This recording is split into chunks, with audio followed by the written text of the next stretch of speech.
a forgotten village, far from any road or map, stood an ancient stone well.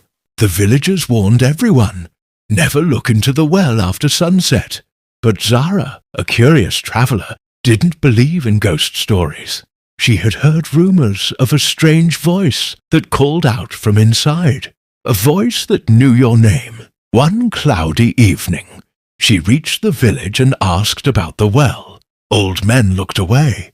Children hid behind their mothers. Only one woman whispered, "The last man who heard the voice now lives in the forest. He eats mud and speaks to shadows." Zara laughed it off.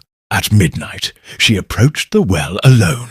The air was thick, still heavy. She leaned over the edge and whispered, "Hello." Silence. Then something replied. It wasn't words. It was her own voice echoing back, but distorted, broken, like crying.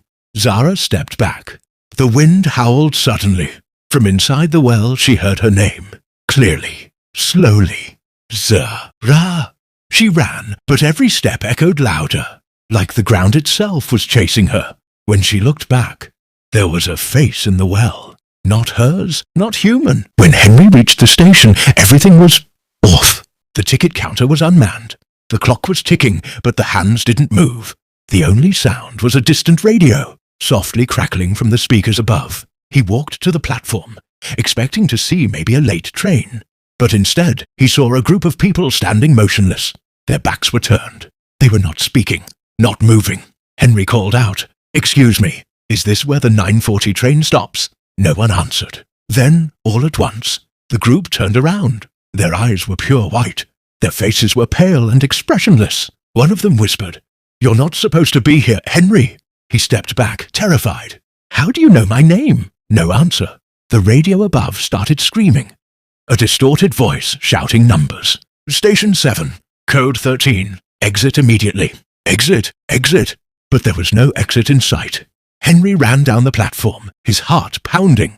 But every corner he turned brought him back to the same place. The station was looping, like a broken tape. The same posters, the same trash on the floor, even the same distorted voice from the radio. "You're in the wrong time, wrong time, wrong time," Henry shouted. "What do you want from me?" Suddenly everything froze. The lights went off. A soft hum began from beneath the floor. A woman's voice echoed from the shadows. "We wait here, Henry, for the last train, the one that never comes." He turned toward the voice, but saw no one, just the fog, rolling in, covering the tracks. Henry felt a chill crawl up his spine. Then the train horn blasted in the distance, but it sounded wrong, like metal crying. The radio crackled again. This time the voice was clearer. "We're still here." The train. It never stopped. The sound of the train echoed faintly in the static.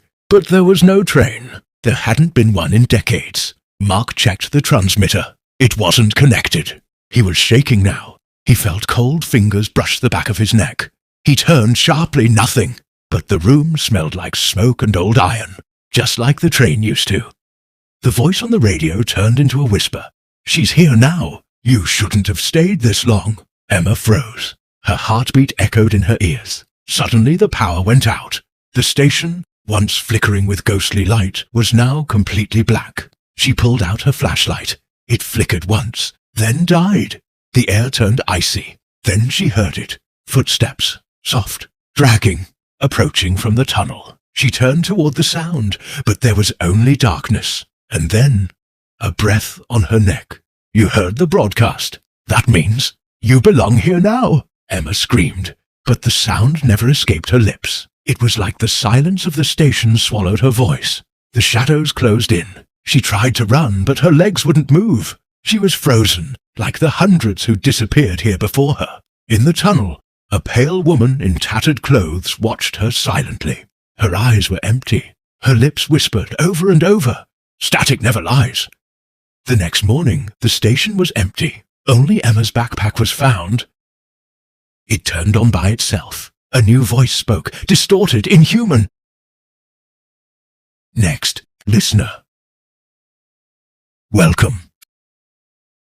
The last station broadcast has ended, but something darker begins tomorrow. Don't forget to like, share, and subscribe. A new horror story drops tomorrow night. Stay awake, stay afraid.